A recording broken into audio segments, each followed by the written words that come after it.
Welcome to Cut Daisies and Unicorns, and it's quite a day here in sunny Chicago. It's sunny. It's a lot different than it was last week. Overcast, rainy, dreary. Yeah. I don't know, but today the sun is shining. It is 81 degrees. It's been a little bit warmer. There's some beautiful days though. You could feel autumn coming, like a freight train. Yeah, I agree. Yeah. So, you can switch to. I am to both of us. There here. we are. Yeah. Hello, everyone. Hey, there he is. You heard his voice. You didn't see him until the big reveal. I'm not feeling chipper this morning. This is our regular shoot time, but only because I stayed up too late watching How to Commit a Murder. Okay. Now, this is not a research and development project, but 6 seasons, it's complete. I was thinking on the commute coming in that what it reminded me of was a non-meth producing storyline. Meth producing. Much like, not Better Call Saul, but Breaking Bad. Yeah. Well, Breaking Bad uses a very similar shoot philosophy where, like, at the beginning of the season, you know how they kind of give you the end of season clip? Yeah. And then they're working through. And they're going to bring you to that point. It's a historical overview of what has occurred. Yeah. And in How to Commit a Murder, Annalise Keating, the lead, I don't know what she is, defense attorney, teaching at a college with K5, which is basically a group of students that she gathers as freshmen and has them come to work for her. And so anyway, long story short, there's maybe the title should have been How We Commit Murders and Get Away with It. Oh, so multiple, huh? Oh, yeah. And that's my ringer. Gilmore City, Iowa keeps calling. Gilmore City. Yeah. They want me to, they're asking me if I want hail insurance for when the storm came through Des Moines, is the thing. No hail damage. Don't own that house any longer. Right. Although it'd be a great way to get a new roof out of the whole thing. That would have been. That's somebody else's problem now. Yes, classically enticing as a rental project. Uh-huh.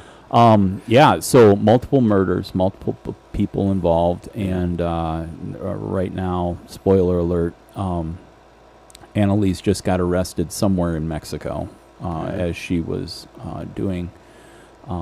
This is why it reminds me of Breaking Bad. I think that they took some notes from what happened in Breaking Bad, and just like Saul was relocated through the vacuum service. Yeah. So Annalise had somebody who is a multimillionaire do a very similar thing for her. Oh. The problem is when you ask the people who know, like, the information on how to make that happen, Yeah. you have people who know the people who are making that happen for you. And so I really believe that Michaela's dad, and for those who know the show, you understand who I'm talking about. If not, apparently you can go on Netflix and you can watch all 6 seasons and catch up. I haven't seen any of it yet, but... Well, and you can't download it. Right. Because it's a CBS... Because it's not a Netflix original. or something like that. I don't know. It's weird. They're proprietary. They'll let you do that with some stuff, but other stuff they won't. Yeah. So... on the cultural front, I did cancel cable, which I've never been a fan anyway. But then I reached out to my millennial son and said, so YouTube or Hulu, like, which... So YouTube Live or Hulu Live? Yeah. Okay. Yeah. And then looking at the price point for what you get, you're paying the same amount as if you had cable. Right. Really close. Yeah. So then I went through and I figured out the channels, and because the TV apparently smart, and actually I had worked out to be able to watch Yellowstone. The Paramount Plus subscription already had that going on, and then you get Amazon Prime stuff. Already paying that fee for free delivery, Right. which, I mean, based on the amount of Amazon boxes I recycle, we're getting a deal. You're getting a deal. Yeah. And so then, of course, on a whim, Amy discovered that there's a Hallmark channel available on Prime. So she got that, but we had cable with Hallmark. But the cool thing is, now we have that subscription. And so I was like looking at it, and the only thing that wasn't showing up on my, actually there's two. Yeah. Like the channels you were looking for? Is that Yeah. AMC, and which Better Call Saul just got finished with. And there's some like Walking Dead stuff that I'm really supposed not to finish this season. Like this is the last half of their season series. Yeah. And I'm not really sure if I really care. Yeah. Yeah. It's kind of where I was at with it too. And then with the spin-offs and all this stuff, I mean, I'm just like, I mean, how much when you're walking around the studio taking care of stuff can you listen to slash yeah, I continued with Walking Dead, but when they did the break-off series, I'm like, I don't want to be invested in that because I'm pretty sure I don't want to be invested with the show either, but I'm going to stick it out because it's been Sure. whatever. Yeah. I don't even know, 10 seasons? It's been a while. Yeah. So, like, I'm going to, like, and that's kind of my theory was like, all right, if I go down this path, then I go down the, and they've got, like, this other one that's out, you know, Walking Dead experiences, like, they're, like, little captures, I don't want to go down that path. Yeah. I'm fine. Like, Yeah. I do want to eventually see the rest of what I've missed with Walking Dead, but, Yeah. but yeah, I don't really want to travel down that path still. Yeah. So, Discovery and History. Those are the other two. Yeah. And I think I found a place where History Channel, like, actually I went to Discovery, and I think that History Channel, Discovery Plus then has elements of like there's other channels that involves with it. It's, and Micah also told me, he's like, hey, you should do Peacock. Because then, like, what is that, CBS? No, it's NBC. NBC. Then all the NBC shows are there, right? The Office, Parks and Rec, yep. All that stuff. So, And anyway. they actually have some movies, like new movies come out on there too, so. Yeah. Like the new Jurassic Park is hitting, I think, this week because it didn't last long in the theater. Right.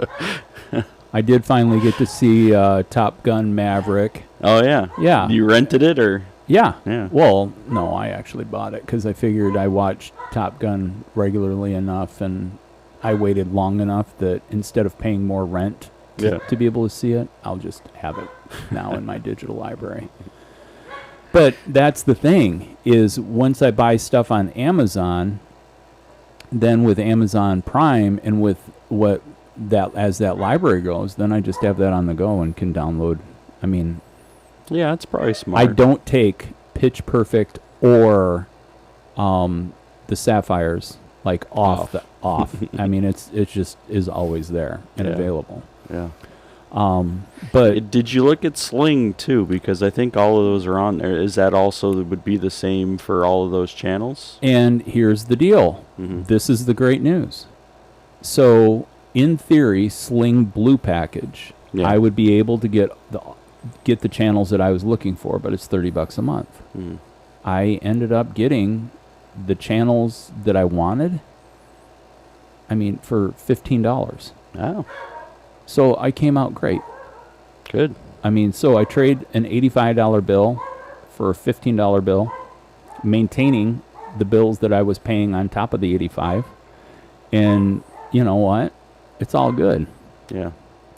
So based on that, I can rent 4 movies, or I can buy 4 movies a month all year long, and I'm breaking even. I don't think breaking even was the goal. I think the fiscal, but I mean, we were buying movies anyway. So, I mean, it was in the entertainment thing. And I figure every time we buy a movie, if it's $14 or if it's $20, every time we buy a movie, we just save $60. Right. Because going to the theater and buying a couple sodas and popcorn. Yeah, apparently it's like AMC Day on Saturday, which I don't even know. 3,000 theaters selling tickets for $3. Right. Yeah. But they want you to come in for an infusion of buying popcorn. They do. Yeah. Which is always where I say, go to Walgreens, pick up your $1 candy. Yeah. Buy one soda, you're good. Or drink. I don't even drink soda. You could smuggle a drink in too. Yeah, that's true. I mean, just wrap it in tinfoil, and then you got tinfoil put on your head in case anyone comes Anybody at tries to infuse thoughts into your brain. See? Again, another Breaking Bad equivalent to if the sunshine makes you feel like a vampire. Oh, man.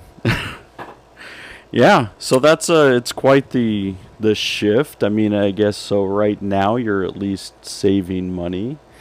Because you haven't purchased the movies yet. So that means right now you're currently in savings. Oh, yeah. And I mean, I'm not really going out to look for, there's probably a fiscal discrepancy there because I don't have in my head, there's not been a conversation about, well, how many movies are we going to buy this month? Because Discovery also, they're together with HBO, and then Warner Brothers is all tied into that too. So I'm assuming Discovery is going to have some kind of partnership on like an HBO Max kind of thing as well. But I have no idea. Yeah, I already get the HBO Max. Yeah. That worked out really cool in the pandemic when they hooked up with. Was it Warner Brothers on the release stuff of the new movies, and you could, you didn't have to buy or pay or whatever. Yeah, Suicide Squad was on there, and yeah. But I like their documentary style.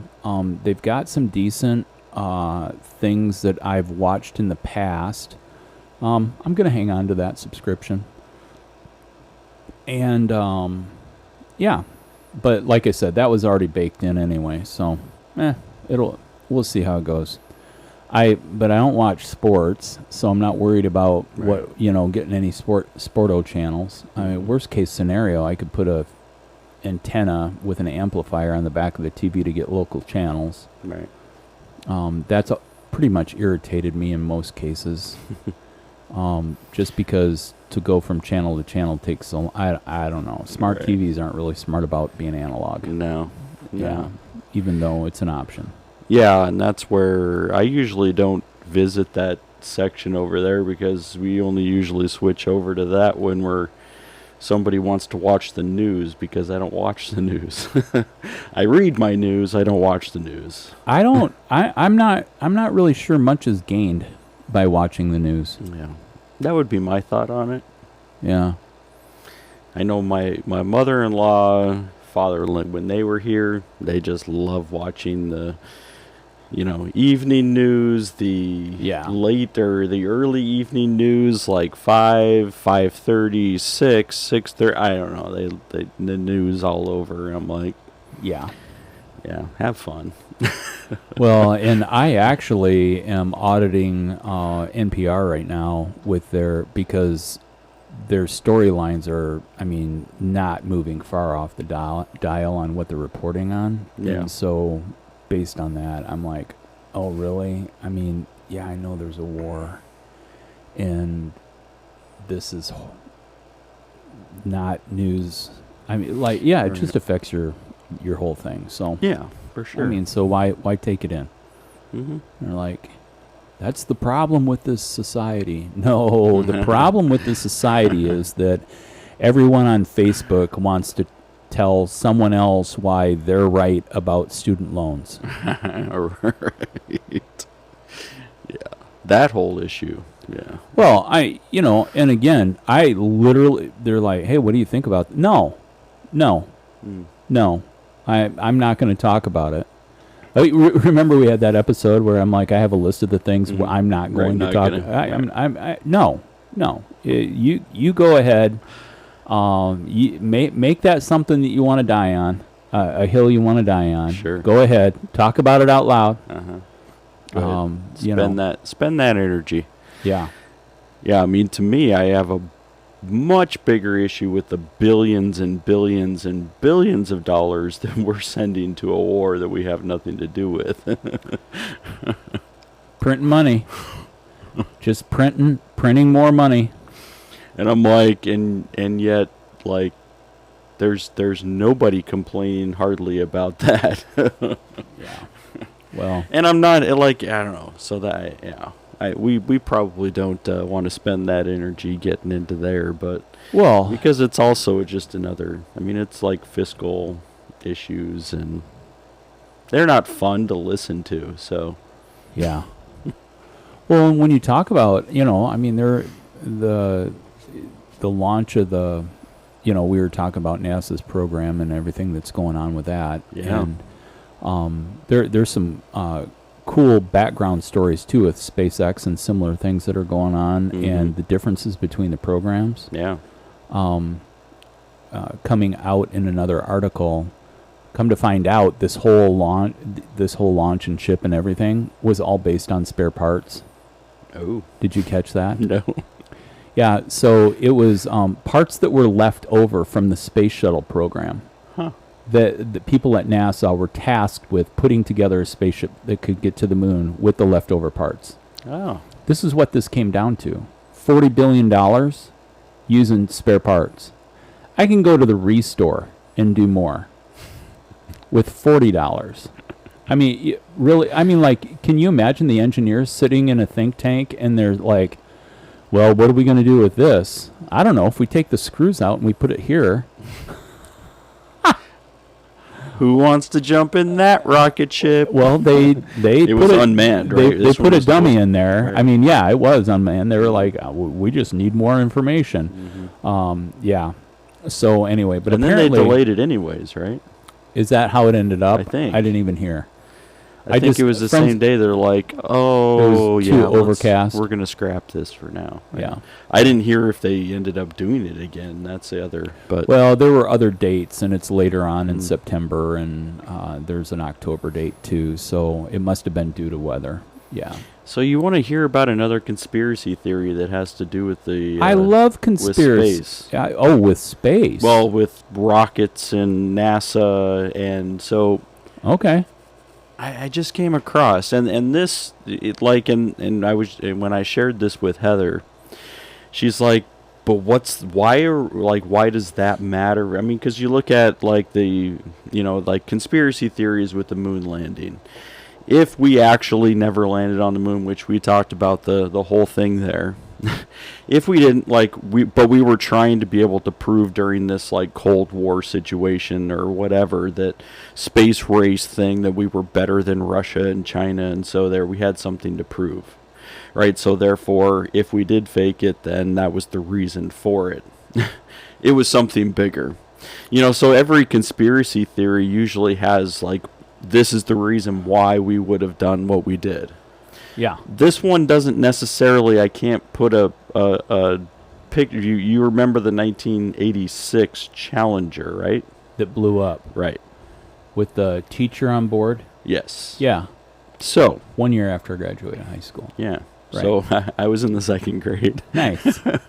and Heather was in the third grade. Age disparity. And there were 40 million people who watched that blow up. How do we even understand each other? Okay, go ahead. But it was crazy the amount of people who were watching that. Okay. And like, hey, we're gonna watch this is historic moment, blah, and then it blows in, and then teachers are rushing to get to the TV to shut it off because this Challenger just exploded. So this conspiracy theory that I just saw about this, is they're saying that these people never died.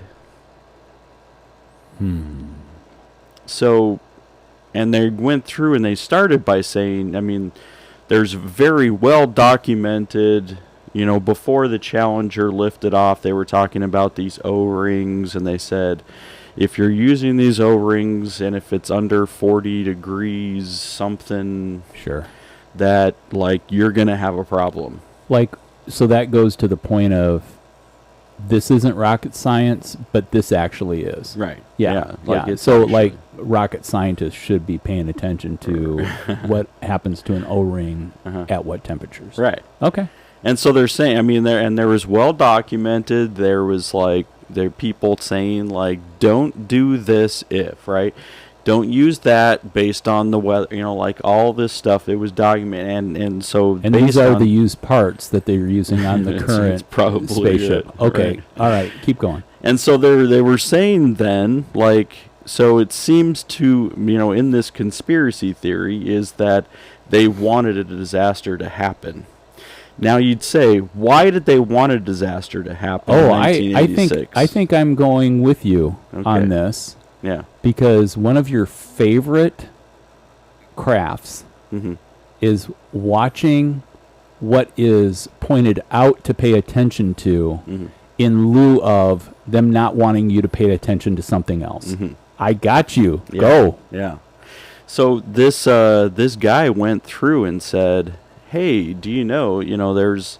So he went through I think there were 7 members of that the Challenger spacecraft, and he went through and said, "Hey, there's somebody with the exact name, with the and he put picture of them in 1986 and a picture of them current, and they look identical. I mean, they look like the person. I think there might have been one that was off, and then there was one that was like they said, oh, well, this one they had identical twins. And so these 2 people on board also had identical twins." They're like, what's the actual, I mean, like, you're saying probability of 2 astronauts that are up in space at the same time with identical twins. So their point is that these kind of these people should be playing the lottery Right. because the odds are stacked in their favor. Yeah. All right, so you're saying that there is documentation with pictures of people who were supposed to be on that shuttle but are still alive, at least in name. Right. They have the same name. And they, I mean, like, I think there was one guy who they called Dick, and they have a guy whose name is Richard. You know, Richard whatever. Sure. And I have to go through all, like, the list of the right, names right. again. But So did they pull them off before it went up? I don't know. That's the thing where this guy, like, I mean, so what would they gain by having everyone believe that, like, the 7 Well, crew this members isn't right in the died? middle of Nicaragua. Yeah, The con- 1986, right? The Contras and Ronald Reagan, Parkinson's, failing to remember, and everything that was going on with Iran-Contra. Right. Okay. That's just one thing that was happening in It is one. 1986. Right. What else is going on? Right. Have you pinpointed any other I thing? have not pinpointed it, like, 'cause that's where, like, throwing it out and being able to say, like, I was trying to go through and say, what is it that they were, I mean, did they want to just gain more, I mean, attention to the space program? Because was it like, oh, we were going to send these people, and one of them was a teacher, almost like chosen at random, right? Like, you know, like, is there something that they were trying to draw or get money from in order to be able to get the attention or the spotlight put on, like, astronauts and NASA and the space program? I don't know. Like, to me, it's always more like I think that there's always an opposite story, as you mentioned, that they didn't want to necessarily have the attention placed. And maybe it's Iran-Contra. I don't know. Maybe it was the, government dealing, crack cocaine and drugs to neighborhoods of color. I don't know. And they were like, oh, this could be a much bigger issue. We need to make sure that we have the eyes off of. I don't know. But so that's the hard part for me in this conspiracy theory is like, I haven't dug through it enough to be able to try to figure out like what are the holes with it. I mean, is there more evidence of like these people, that they wanted to, I don't know. So to me,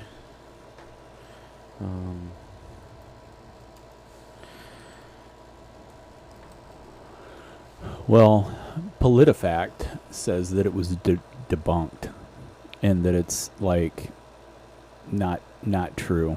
That, I mean, it's being peddled around, yeah. but that it's not true. Did they give a reason why, or is it? They're actually citing that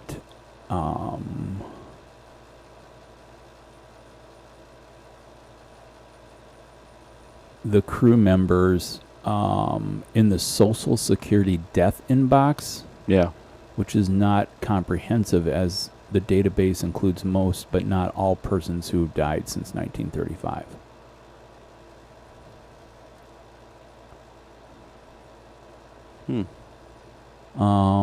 All four found, though, match the crew members' dates of birth and death and the states in which their Social Security cards were issued. So even though there could be people with names that are similar, I mean, I mean, who knows? It really would be interesting on why and the orchestration of it all. I wonder who else was killed on that day that we don't really know about. What country lost its sovereignty? Who took the patent for the person who said you can make gasoline out of water? That's an old one. It is. But yeah. a good one. Mm-hmm. Yeah. I do enjoy the swathing of the brush across history for those things that are being discovered. I mean, that's my draw to the Curse of Oak Island. Is that, I mean, they're digging, they're going. Me, I'm more of a, hey, let's just dig a big hole and pump the water out kind of guy. Yeah. Like, they spend so much time plotting down and spending these millions of dollars and all this stuff. And yeah. Well, dude, that's super interesting. Yeah. I mean, and again, just like every conspiracy theory, I mean, like and they're saying, the doppelgangers may not have the background or whatever, and, but like, it's just weird that somebody who would actually, like if you had a doppelganger, most likely that doppelganger's not going to have the same exact name as you. Right. Like, and I believe that there are people who you can say, oh man, like you look exactly like, right? I know your doppelganger. But chances are they're not going to have the same name as me. Right. And yeah, probably not the same background either, but I don't know. So I know that those, like, there's the thread of truth, but also there's probably a whole lot more to the story that I haven't dug into yet to be able, and now that I Googled it, it will come up a lot more often. That's awesome, dude. Right. One of the things that comes up in regards to, we do want to, in a fair disclosure to those who came up with this conspiracy, Yeah. is to let everyone know that this actually surfaced in 2015. Mm-hmm. So we're kind of even behind the curve on coming are. up with, saying, hey, but to your point, I mean, it's really interesting what our phones feed us Right. as far as information once we start talking about stuff. Mm-hmm. Yeah. Yeah. And that's why, so it. So if it now comes across your feed by you listening to this, then you just know where it comes from. Be able to sift through the information that you have before you. Well, and what's super interesting, again, going back to How to Commit a Murder, Yeah. a big part of everything going on is, even if you have a body, it doesn't mean it's the person's body. Hmm. I mean, a lot of stuff can be falsified. Right. So just because there is a quote-unquote death Mm. does not mean that the death has occurred. Sure. You know, we may or may not have something, but it popped into my head, when you were talking about everybody being, the nations fighting, Russia, China, the U.S., the superpowers, and all this other stuff. But Yeah. you know what we got that they don't have? Elvis.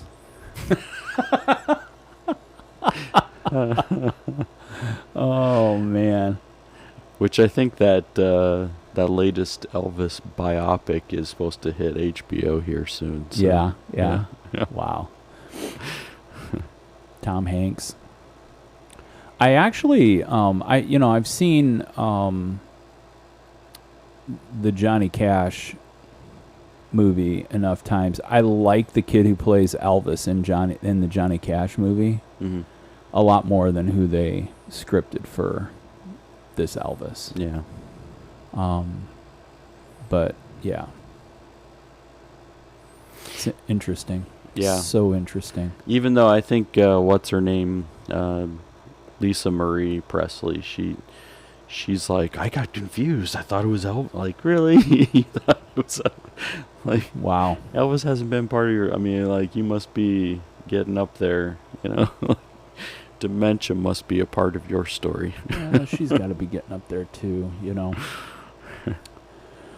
Well, you know what, folks? These are things. You should send us your favorite conspiracy Yeah. and let us know about that, or something that's just kind of blown you away recently in regards to, I think when we're dealing with, certainly the Fed is increasing interest rates. We're kind of on a topic of monetary and fiscal, questions and, kind of how do you combat inflation, the inflationary things. I found it so interesting in a drive back through Iowa,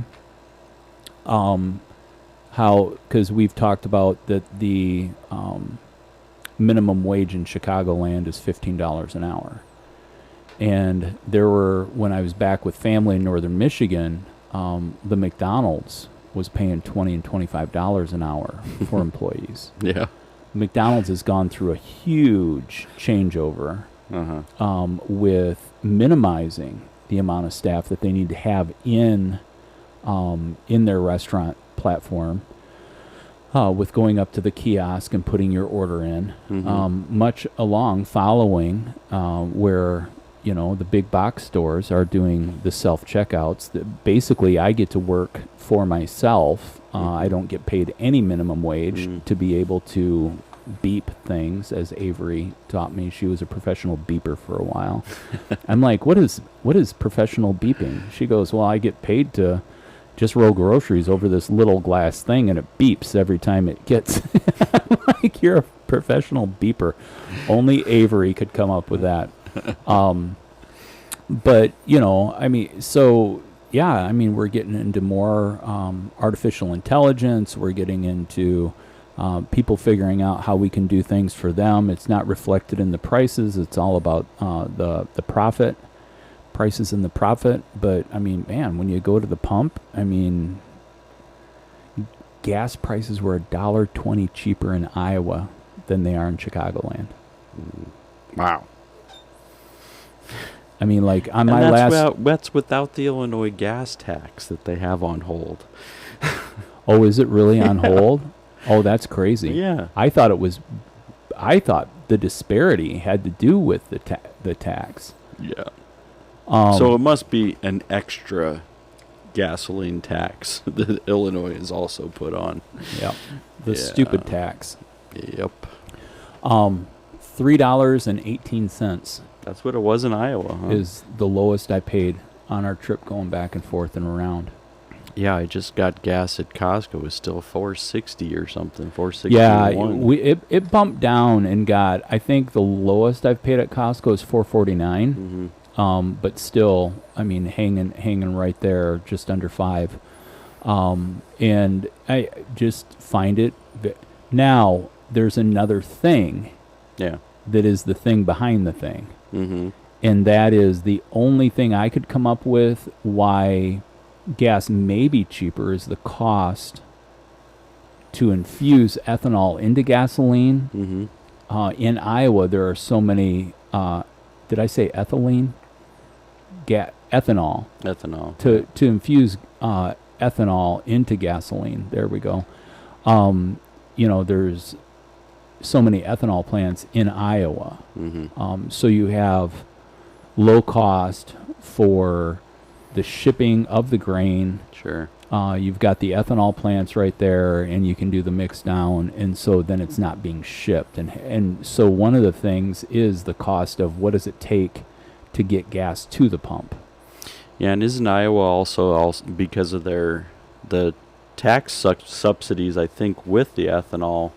I mean, like, their unleaded plus is actually cheaper, right? Isn't that the one you go with because it has a higher amount of ethanol? I mean, isn't that the case there in Iowa? Yeah, and they actually introduced a new product. Hmm. So, which doesn't make sense to me. E15 actually only has, I don't know, but then there's another one that doesn't have the higher number. It's not higher, but it's a higher blend even than. Yeah. And what I've seen in my research is like, hey, be careful in running that stuff through your cars. So, let's burn coal. Let's harness the wind. And let's plug our cars in. And then we just have to figure out, because this is what I heard a story this week about, the power grid, especially out west, because they were using Right. water to be able to create, that whole system. But they were talking about the renewed talks about nuclear power plants. Huh. Interesting. Because of, and that's where I also like it, and because I think I was listening to that, also geothermal came up as well, because they said if we're smart, what we would do is try to figure out how to be able to bring the heat from the Earth's core, which is already hot enough, to generate the steam and all this other stuff, right? Yeah. And so, but there's, I think they said places like California are considering nuclear, power plants again, even after all of, the, Chernobyl in the 80s, and even where they're in Russia, Ukraine, with the power plants that are there that also have, The largest nuclear power plant actually has inspectors going to it because it's currently in a war zone. And how it's different than Chernobyl is Chernobyl was its meltdown and everything that happened there was based on human error. This has a question of how and what is that plant going through by being in a war zone. Okay. With the concussions of the bombing that's going on and around and things like that. Very interesting. Hey, you know what? If they line up the nuclear power plants along the fault line, and then some earthquakes happen, and then there's nuclear explosions, the prophetic voices that have called for California dropping off the face of the United States and going into the ocean could actually occur. That for sure would occur. So here we are, 40 minutes in, and people are realizing that not only is this dark and sarcastic, It is. but, I mean, we're just tongue-in-cheek in this whole thing today. Right. We threw some things out. We said, what are you going to do with this now? Which part of this are you going to believe? I wouldn't believe anything. None of this. I would not. Don't show up at a dinner party and say, I was listening to Cut Daisies and Unicorns. Holy cow, there's a lot going on in the United States and around this world and in space. Right. You should check it out. Right. I mean, and there is a lot going on. So, and I believe that last week or the week before, when they were talking about budgetary items in the United States, they because of all of these things where you're talking about the UAEs, the unidentified aerial whatever, is that they've put it in a budget to study it. So now this could also be another like smokescreen, because we would say like you either already know about this and you're just saying, oh, because there's people talking about it, we should probably say we're gonna study it. Yeah. I mean, and there's the skeptic in me is like, You're a skeptic? I'm a skeptic. Yeah. Oh my word. So, but I don't know. So that also is also out there. I mean, there's a lot of stuff that you're like, okay, so is this a smokescreen? Is this something that we're like actually going to study?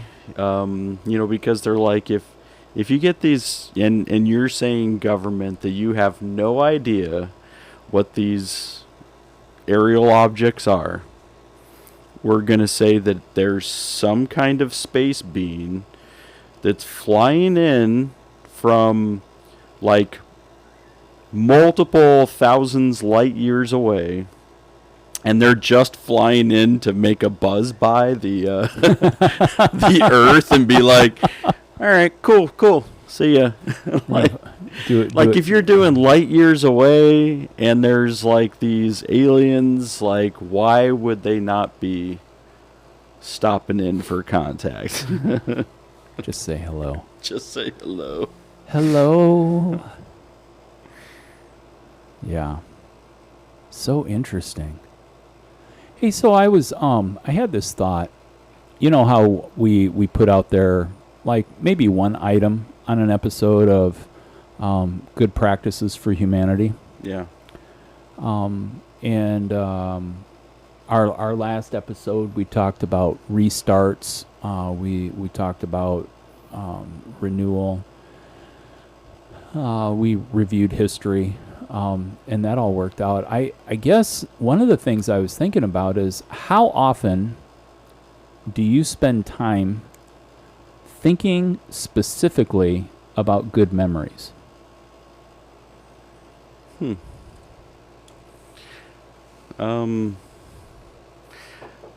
I would say, like, for me personally, it's probably not often. Mainly most of the times that that I'm thinking about good memories is like if when my wife asks, hey, like, do you remember that? Or like, I remember that. Do you remember? Like something like that, where it's like drawing attention to it versus, yeah, I don't know. So that's, I don't spend a lot of time considering it, I guess would be my. Yeah, that's your response. My response. What about you? Well, I was just thinking how that, based on how humanity's wired, it seems that currently humanity is glomming onto, like in the news stations, old quote from some movie I saw somewhere down, if it bleeds, it leads, I mean, it's like great tragedy is terrific news. Yeah. And that's so very true. And so like with that, I just wondered if how or if people have experienced in their life have there been has there been an ebb or a flow where you're thinking through things, and maybe there's times where you feel like the things that you're thinking or pondering are more in the negative realm than the positive realm. Right. Does that go into thinking about memories, dwelling on the bad of the past? Hmm. And what's the difference between people who are by nature going to be, I don't know if this goes to pessimism versus what's the other one? Optimism. Yeah. And Optimists. yeah, is the glass half full or is the glass half empty? But so it makes me give pause for in a reminiscent thing. What are you building? Like, are you setting out? Does anyone set out to build a bad memory? I wouldn't say so. I mean, it seems like it would, well, That'd be counterintuitive to that'd be really dark, wouldn't it? Right. I mean, like, oh, well, hey, I'm gonna see if I can really, have a horrible experience here. So let's go make a memory and let's let it be a horrible experience. Yeah. I mean, not the case. So then I start thinking about red light, yellow light, green light, Yeah. and like there could be situations that a person's invited to that, you're like, yellow light. Chances are I'm going to live through this, but the amount of time that I'm going to live through, it's a yellow light. Yeah. I'm not going to. There are definitely things in adulthood where you're like, red light. I know in this next, maybe it's 2 hours, maybe it's 2 days, maybe it's 2 weeks. This is time that I'll never get back. This is going to be something that I will navigate, but it will not be the warm fuzzies. The warm fuzzy. So, but I was just thinking, man, like when you get up in the morning, for example, one of my favorite memories of this summer Uh-huh. will be coming from a conversation with Amy Mm-hmm. where I said, hey, we never even got any plants this spring. And it was far enough into the summer, it's like, what good will come out of having a plant or a flower around? I mean, it seemed like, the rest summer would be short-lived. I think Amy's response to me was, well, hey, in the fall we can get a mum. Yeah. Because that's a great fall flower. It is a great fall flower. Yeah. There's lots of mums that come out in the fall. And what people don't realize is mums are not a single season flower. Mm-hmm. So, like, when they die in the fall, into winter, you can keep that root system and plant it in the spring, and you'll have reoccurring mums wherever you've planted said mum. So they come back. They do. Oh, I didn't even realize Annual that. versus perennial, and I always get those Yeah, two. me It's kind of too. like biography, autobiography, or like fiction and nonfiction. Right. Because nonfiction is the real life stuff, right? Because, but it messes with my head because it's saying it's non, Mm-hmm. and non's a negative. So Right. how can it be real? If it's see, this is where I'm going with memories. But one of my favorite memories from this summer will be that after that conversation, I was at Home Depot, and I picked up a yellow flowered. It's probably like a black-eyed Susan or something like that. Right. But it was on the sale rack, Mm-hmm. and I thought, if this lasts a couple weeks, that'll be fine. Well, then my agricultural background kicked in, Mm-hmm. and I planted this flower. I've actually got 4 good plantings going on right now. I took one of my bowls, and I put some succulents, Ah. Not sure that's a really good word for radio. Succulents. Sibilance. Sibilance. Yeah. So anyway, I got a African aloe vera, or maybe it's like called a porcupine aloe vera, and then these little green things that are like really dainty and, I mean, fragile. And then I've got this little bud thing that comes up. Actually, I think you have a bunch of them in your front yard, or maybe I don't know what they are. Could be. Yeah. Could be. Feels like. I'm not. And we have black squirrels too. So anyway, so I picked up this black-eyed Susan, threw it in a pot, and I've been watering it and taking care of it. But I knew that if what I could do is once the flowers started losing their petals, if I would deadhead it, then it would allow the nutrients of what it was growing up to become would go more towards the thing. And I'm like, I think in the back of my head. And so I looked at the plant, and down below each of the blossoms that were getting ready to blossom and become the fleur of the flower, then there's these little buds in the crooks of where the leaves are. I'm like, oh, those are flowers wanting to flower. I mean, they want to spring forth and bring forth more yellow. Yeah. And the black-eyedness of a Susan. The black-eyedness. So, yeah, I've been working with this thing, and you know what? It's in great shape. Is it? Yeah, and I'm having a blast. Every other day, I take out my my blender from Steve's Super Smooth Smoothies, you know, which I've been off that this week. Yeah. I haven't been dropping weight break. like I wanted to, and I'm wondering if I'm taking in too many calories with my Super Smoothie. Oh. So it could be like a really good thing if you need to add weight, but it could be a really bad thing. Now, satiation makes me feel full. Yeah. No problem.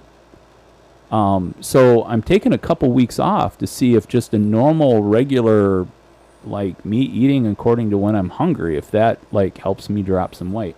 Yeah. Now, I am in belt things, you know, like notches on my belt. Yeah. Yeah. Making progress. And you're still making progress. Well, I've made progress to a point, and I really would like to get to the next point. And so, yeah.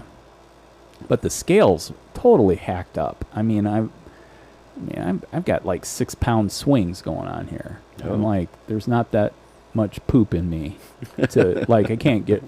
Who knows? Right. I've been taking my dandelion additives to maintain a diuretic.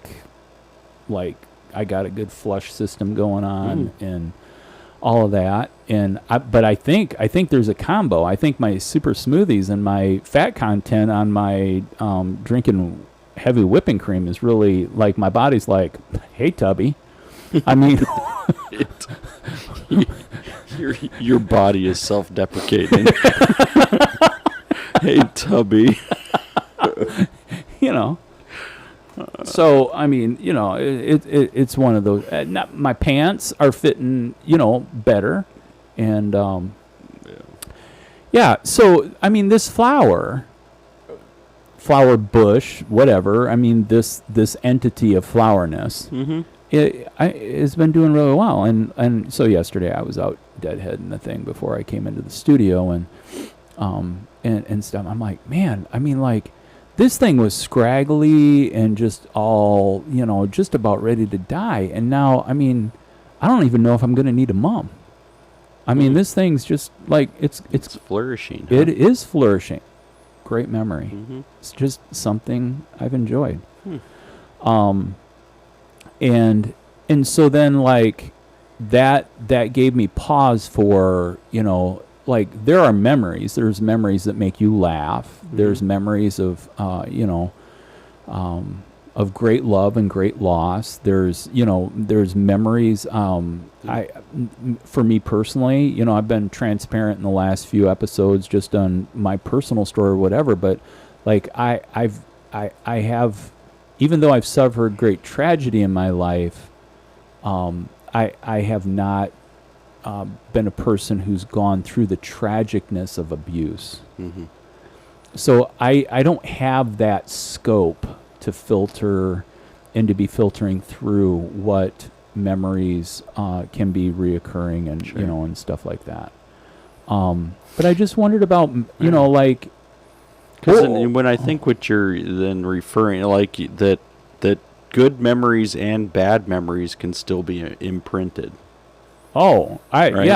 Absolutely. But I think it's one of those things where in the last episode when I talked about being blue or feeling, like this part where like my body was viscerally just squirting tears out of my eyes and I had no clue of what it was, but I took time.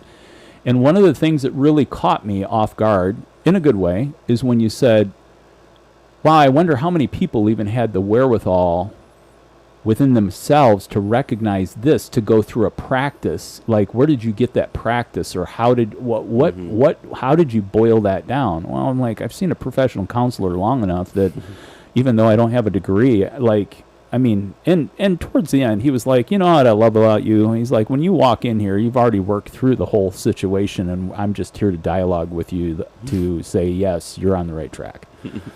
Now, that doesn't always happen because we, as humans, are not meant for isolation. We're meant for community. You and I have talked about that. And I just come back to the parts of where I wonder if this is another thing. Is this something that we can give people a time to, like when you and I talk about journaling, or we talk about, like taking hold of what's going on within us? I just wonder if this practice is a good, healthy practice.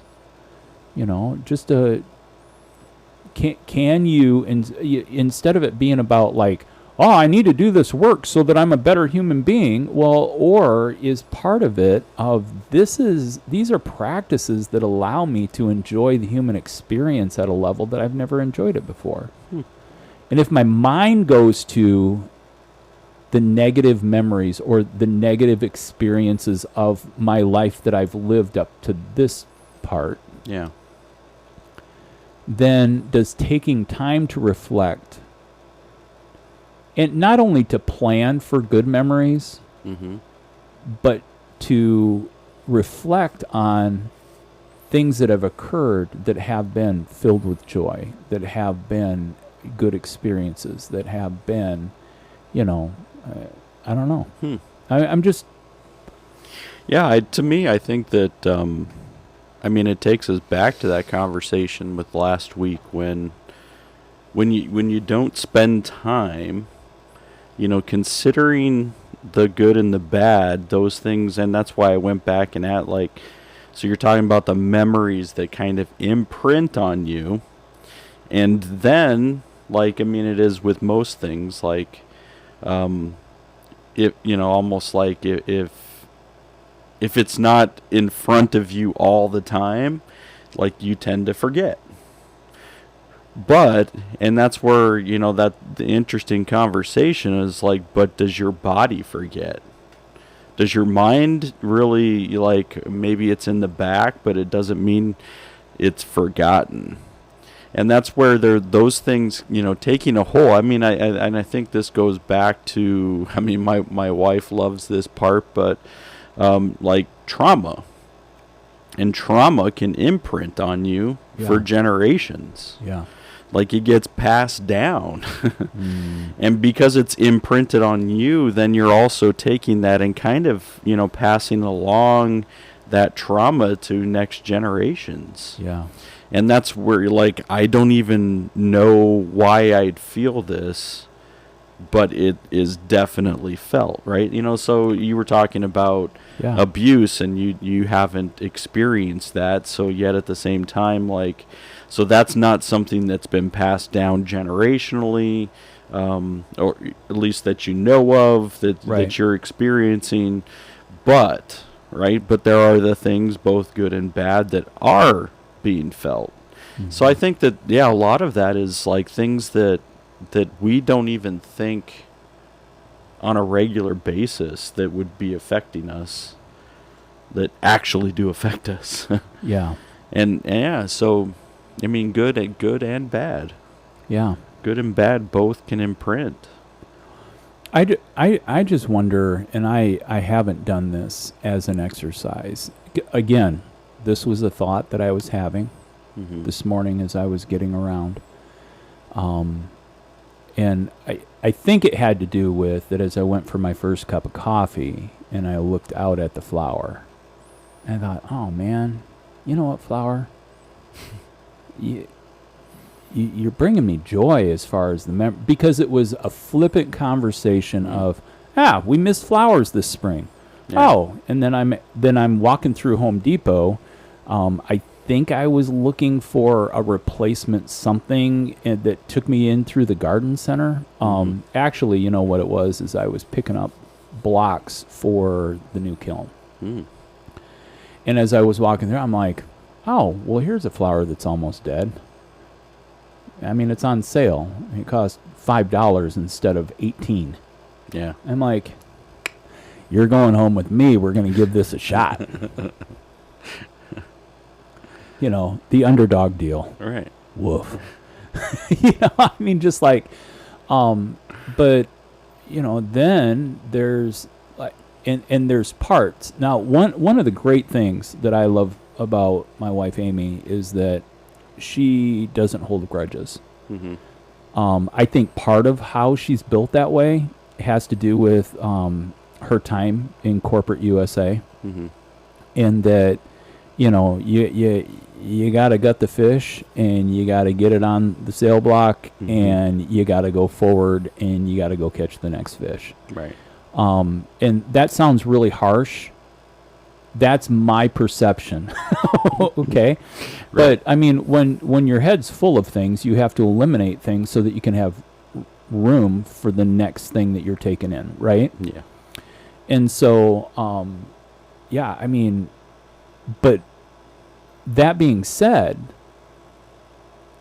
I end up becoming a historian in the conversation. I'd be like, hey, remember 3 weeks ago when we were like, we took Saturday afternoon to go to the beach? That was, I mean, I picked up 5 pounds of rocks for the rock tumbling. I mean, it was in the sun. I think our legs got burnt. We had interaction with other humanity that we didn't know. I mean, we made a good memory. And, and she'll say to me, she goes, gosh, I forgot about that. I mean, how many of us are not that different in that because of how full life is and we're inundated with so much information?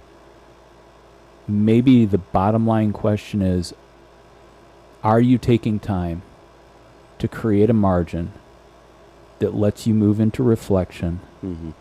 And at reflection, then are you willing to embrace that there have been some really good things happen, whether it's in the last 2 weeks, the last 2 months, and now I'm getting almost into heresy when I say in the last 2 years, when we deal with a pandemic generation, having dealt with so much that has been a new trauma to our system.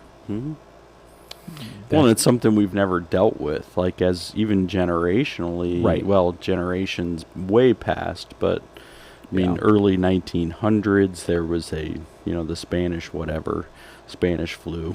Yeah.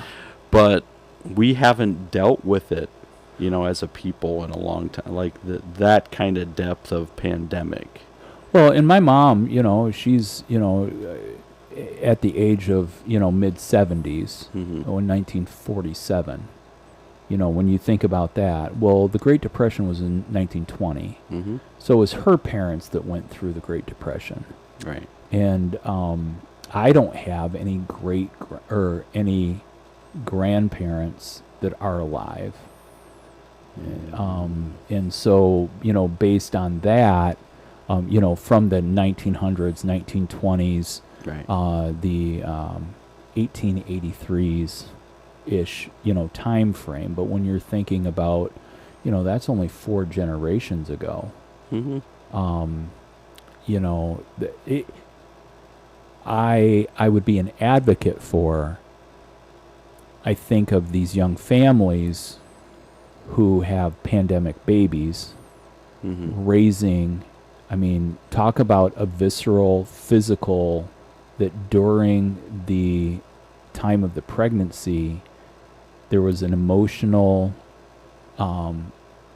part that was being weighed through of pandemic while this child's being carried. Right. When you talk about memory of the generations being passed down, even though the person may not have had that inflicted upon them, Mm-hmm.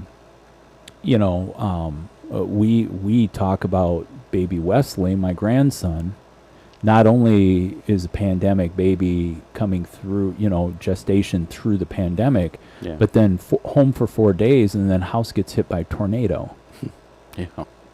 Everything that's going on in that, and so how do you take those things? And when the news, we're going to bring this back around full circle, when the news is constantly giving us all that is tragic, all that is wrong, and when humanity, now we get to look into this big mirror of social media and see how that the division of tribalism has brought people at odds, and it's just this screaming, shouting match of this is what I think, and you're an idiot if you think the opposite, Right. and stuff. And so maybe this is just Steve's way of inventing a new format for, hey, why can't we love each other and just get along? Is it because what we're dwelling on is not giving recognition to some of the good things that have happened in our life? Now, there's a whole list of the things that we can dwell on. I mean, and for those who come from a sacred background, and you'd be like, well, yeah, Steve, this is what we're talking about. Is like, that's why you should memorize scripture, and that's why you should. And hey, I'm not discounting that. Mm-hmm. But I'm starting in a place where you can be so concerned about the sacred text that you forget about the good memories that you've had with your children. Mm. If all you remember about raising children is changing diapers, puke, and, Right. and inconvenience, Uh-huh. how is that filling you?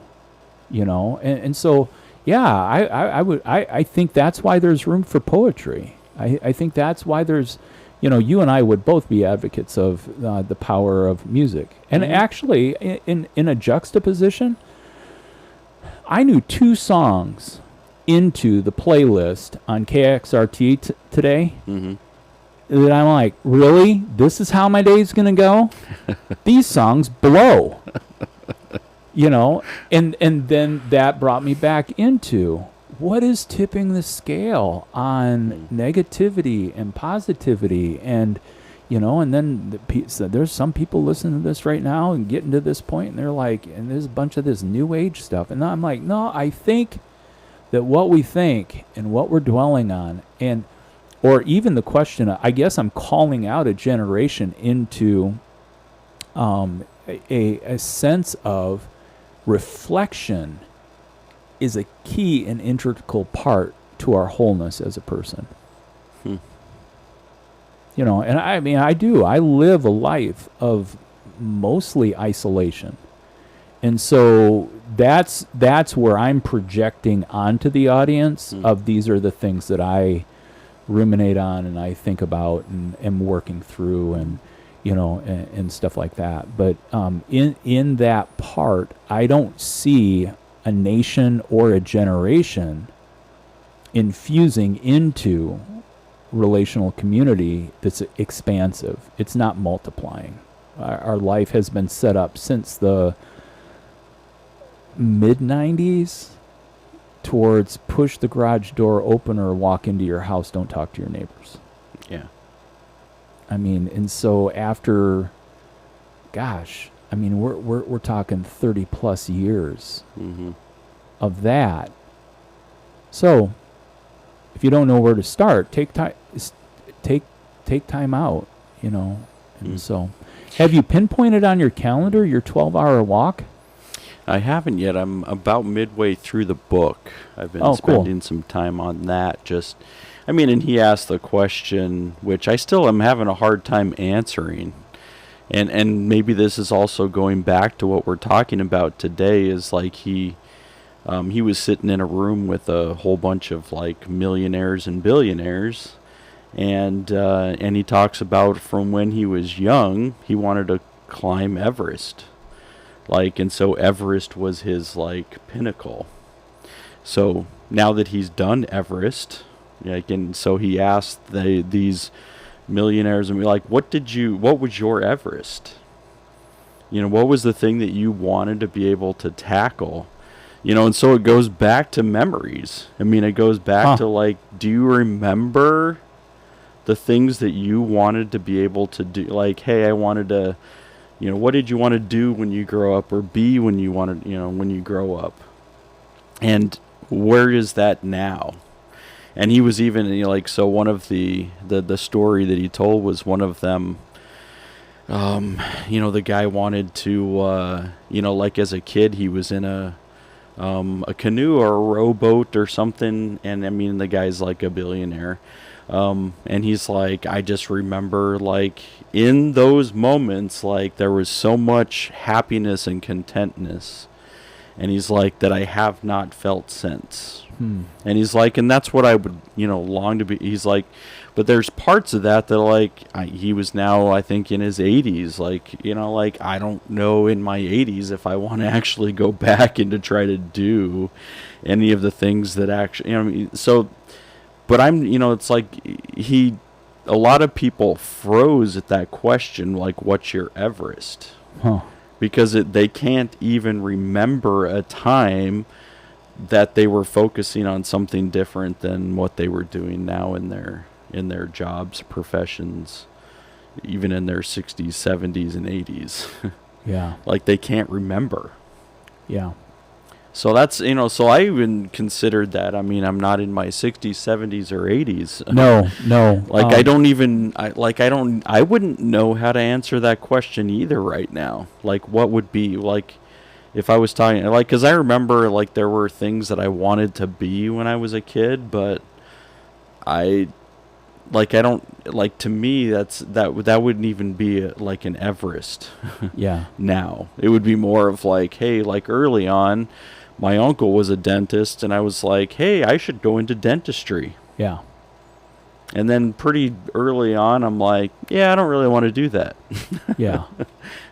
You know, and then it was like law enforcement, and then, you know, whether it was federal law, local law, criminology, that kind of, like, and it's like, it still interests me, but not necessarily like, oh, I should jump out of what I'm doing right now to go into criminology. I mean, like, so I'm still trying to be able to, because those are also professions. Yeah. And to me, when I consider a question like, what's my Everest? It's not a profession. It would be more of like something that I would like to be able to do, accomplish, grasp, whatever. Yeah. That wouldn't be what my profession is. Yeah. So, I don't know. What do you think about that question? What's your Everest? Wow.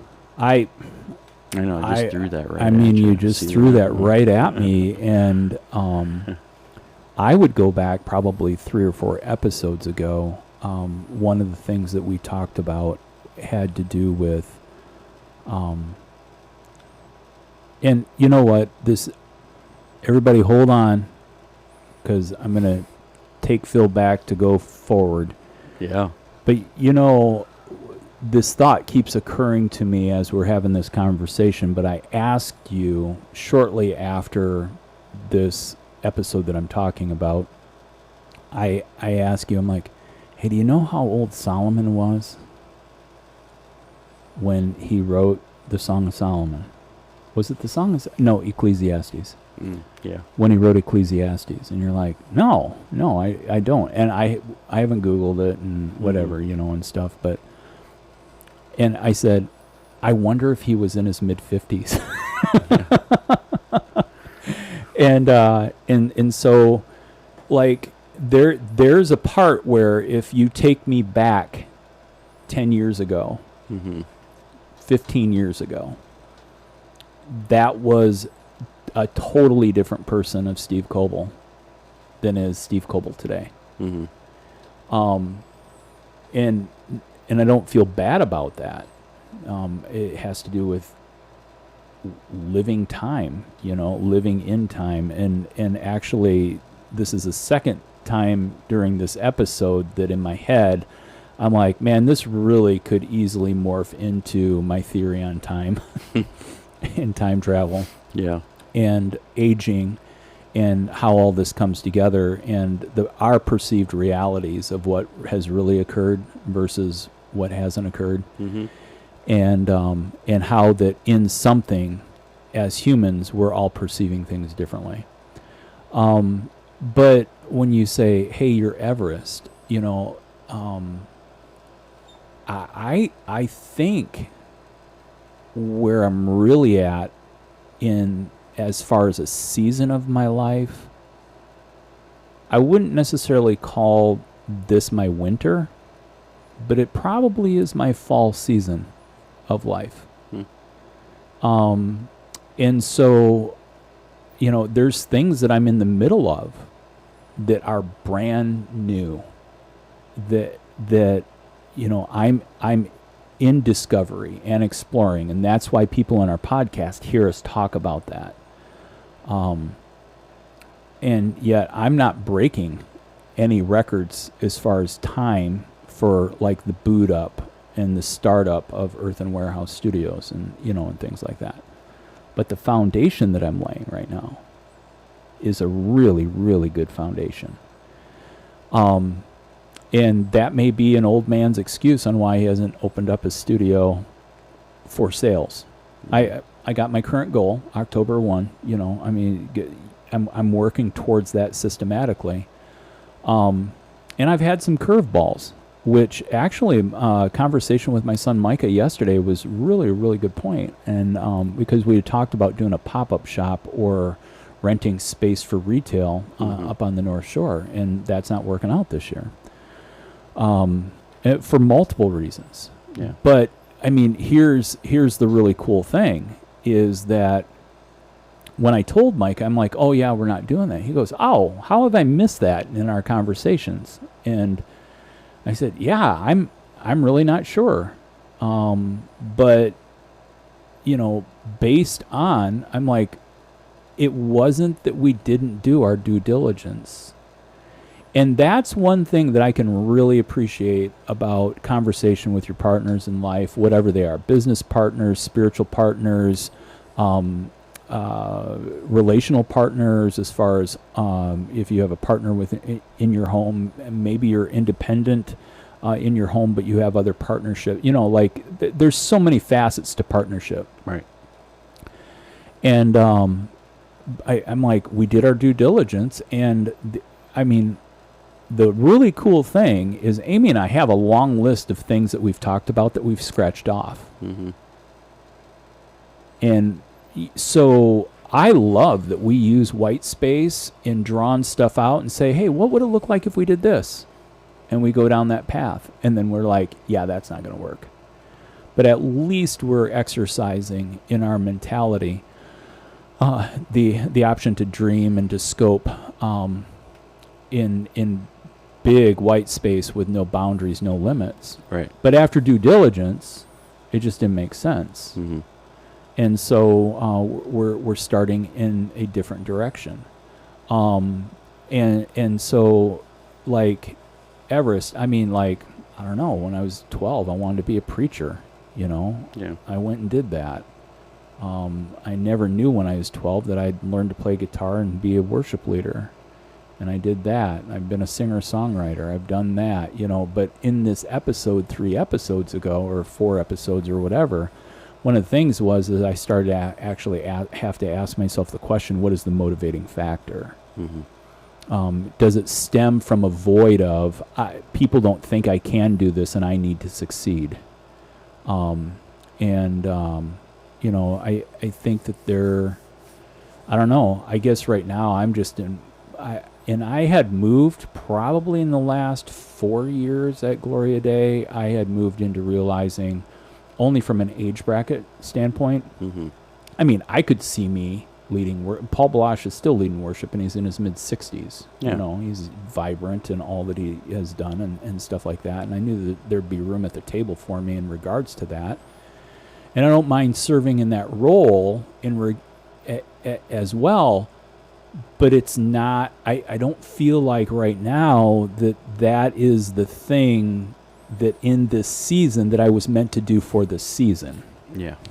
And so, again, it's not like, hey, I'm going to take my toys and go home and nobody gets to, you know, I'm not going to play in the sandbox kind of thing. Sure. On the flip side, it's like this, I really am at the beginning of the unknownness of this fall season in my life. Mm-hmm. And so I do have consistently people that, if you want to call it consulting, where I'm counseling people in regards to navigating thought processes on projects that they have and stuff like that. I don't even know how it fits in the workplace. But about every time I go to try to do something else, I get sucked back in that the nimbleness of and the freedom that I have to be able to do what I do, you know, just works out. So, and then there's a part of me as an Enneagram 9 that I'm like, there's a Mount Everest. But that's where I get paid the big bucks, not to think like the guy who's writing that book. Sure. I mean, like I've always had a tie or a sense within the spiritual realm that I'm pulled into the direction of where I'm going. If people want to go back to season 1 or 2, I talk about my philosophy in spiritual life as a river. Mm-hmm. And that I'm floating down a river. I'm a participant within, becoming a part of the river. The river and I are one, and moving in. But I don't have a clue on what the next bend brings. Yeah. So some people could say, well, you're just hedging your disappointment because you don't creating any goals. You know, I mean, and that sure that can be your side of it if that's how you view it. But sure. You know, I like.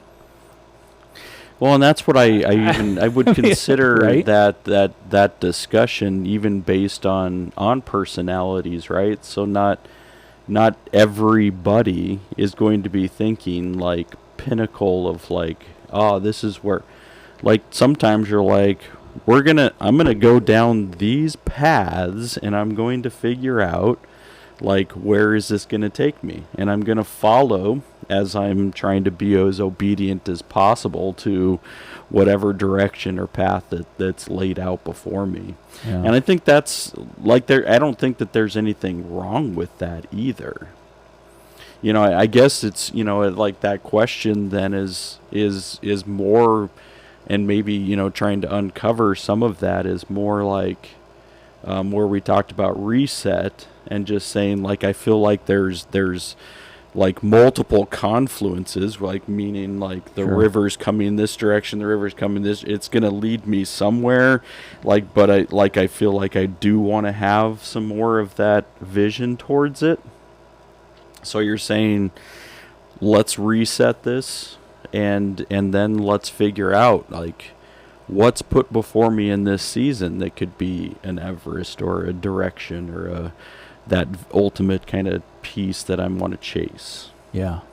For this part or this section, this fall season, whatever it might be. Yeah. So maybe that's, you know, and that's maybe through the discovery, trying to figure out, all right, so maybe I'm not even going to go through like, hey, my whole entire lifetime, what was the Everest? Okay, let's start with what was this section? What was this section? What was it? You know, and trying to be able to chase after something in that big sense. But well, and I heard a quote somewhere. I'm sure it was in a movie or something like that, where somebody said to another person, "Hey, you can't begin the next chapter of your life until you write an ending to the chapter you're on." The current one. Yeah. I mean, so you can't start new until you've put a period of this chapter's done. And as we've used the framework of seasons, a calendar season year, we live in a 4-season Right. part of the states. Not all of the United States has 4 seasons. Right. But, with that, we've used that. So whether you call it chapters, whether you call it seasons, and there's without question. But see, this brings me joy just talking about it. I can look back at different chapters of my life, and I can see the pinnacles that I lived through with great joy. I was present enough in those moments to realize they were special moments. And then, as we talk about memories, Yeah. there is a consistent fodder of good memories that are joyful. And, I see that. I see things that I thought were intended as bad and difficult as some of the things that have framed me to be able to become the man I am today. Sure. And am grateful for that. But in the middle of it, it was a shitty time of my life. And so now, I don't know, there's this part where, like, I was working on a little project in the studio, and I'm like, dude, Coble, you got to stop doing projects and start doing art. And yet, on the flip side, and the project that I did was very beneficial for the whole sake of, 2 weeks ago, I was pouring plaster molds, and I'm like, why am I making more molds? Well, then it occurred to me, here's where my mind was working on something that I didn't even get, which is usually where you find me. My mind and body are working on things that I don't get. It's why Amy's like, hey, are you sad? I'm like, I don't know. Let me check. Maybe I am sad. Hey, you're acting weird. Am I? I don't feel weird. Can we just not be weird about me feeling weird right now? And so, like, Right. but then I was hauling clay. I've hauled 500 pounds of clay up 3 flights of stairs this week. Yikes. Yeah, 50 pounds at a time on my shoulder, but I committed to, all right, I got to get this out of the back of my car. And so, that being said, 200 pounds of that 500 pounds is white stoneware. Well, if 2 weeks ago I hadn't made molds, I can't use the white stoneware on the dark brown molds because the dark brown dyes will bleed into the white stoneware. So guess who's ready to be able to make bowls? This guy, because I've got the molds that I need, and so, and like progression, this is a really interesting thought process, and we're like getting not close to being way over, but I'll finish with this idea. Yeah. The things you carry out make room for what can come in. We've talked about this as a consistent theme. People need to consider that's why the end of a chapter makes room for the new chapter to start. Right. Because whatever the dialogue, whatever the content, whatever it was in that last chapter, it makes room for that when you move into the new chapter. Well, my table of contents isn't even full for my new season, right? Right. And so, I have people, I've been doing the pottery studio long enough, people are like, hey, when are you going to open up the studio and have classes and stuff? I'm like, I don't know. I may never do that. Well, you talked about doing that. Well, yeah, I talk about a lot of things. But right now what I know is it's not time for me to do that. And so, I have always lived a life of privilege. I have been privileged my whole freaking life. And this season is no different than my historic privilege. I'm privileged that I don't have to be an artist who's starving to be able to move into art.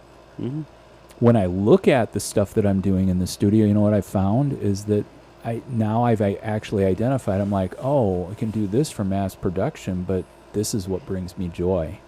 I got a carved piece that's absolutely beautiful. I was like, didn't even know it was going to be what it was when I put it all together, and then to get to carve on it, and at this point, I'm moving towards the singer-songwriter. It's not about the money you get for it. It's about the joy of having created, and it's just gonna, that works. And I mean, but hopefully, this parlays into, we don't have a retail shop right now, but maybe we will next year.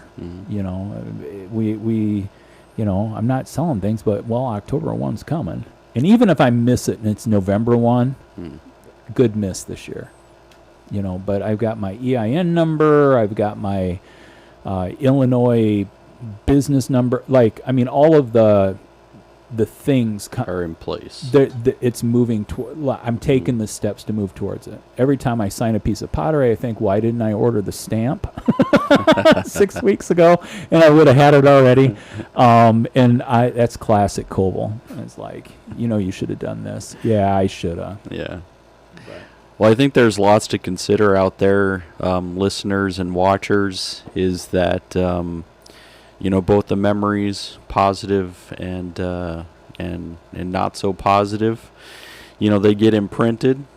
Seasons and considering positives and negatives and how that affects your body and how you're carrying out life, then helps you to be able to say, all right, what is my vision for the next season? What is what's laid before me that I can walk into and know that whatever it is, I can grow, I can learn, I can take the good and the bad and not turn it in on myself.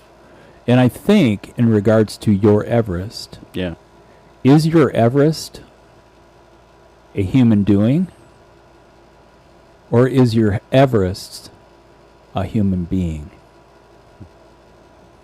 It's a good question. And there's where my question with Solomon in Ecclesiastes comes into seasons of life.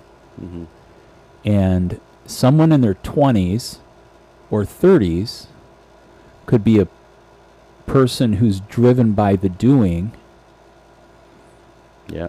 And somebody in their 60s, 70s, and 80s could be a person who has had resolution with doing, and their Everest could be them being. And neither stage, nor chapter, nor season is harmful or wrong. Yeah. I know that when you asked me about Everest, it drove me to ask a question of what am I doing? I know where I feel at peace is what I'm being. It's good. Grab a journal. Write shit down. Reflect. Yeah. Find somebody to have a conversation with. Yeah, and I think that's where this 12-hour walk is hopefully leading to. That's where you spend time mostly, with your thoughts, with your memories, things that have been imprinted, and what is it saying to you at the moment. Yeah. So. Yeah. Yeah. All right, everybody. Well, consider it for yourself. Oh, you know what? Last thought. Yeah. We have a neighbor on Westmore. Yeah. In this multi-million-dollar house, who has started putting out encouragement signs. Huh. So it's on a placard, just like a plastic coat, with the two little sticks, kind of like you'd see like a advertisement for a politician or whatever. Yeah. Printed, Arial font, and the first sign said, "You matter." The second sign says, "Don't give up." And they're doing like, hey, as you're driving by here, I just want to give you a few words. So, hey, folks, find someone to have conversation with, and to dialogue. And the really cool thing is that if you think that you don't matter enough that someone would like to listen or exchange, that's not true. Right. So, we're glad you're here listening. Yes, and watching. Thanks for letting me get my vocal cords all wore out after talking. And we'll look forward to our next time together. And we're winding down. We are. Is this 8? This is 9. This is 9. This is 9. So we only have one more. One more episode. Yeah. And then we'll come up with the calendar and figure out how we're going to end the year. Right. So, anyway. Peace. Take care.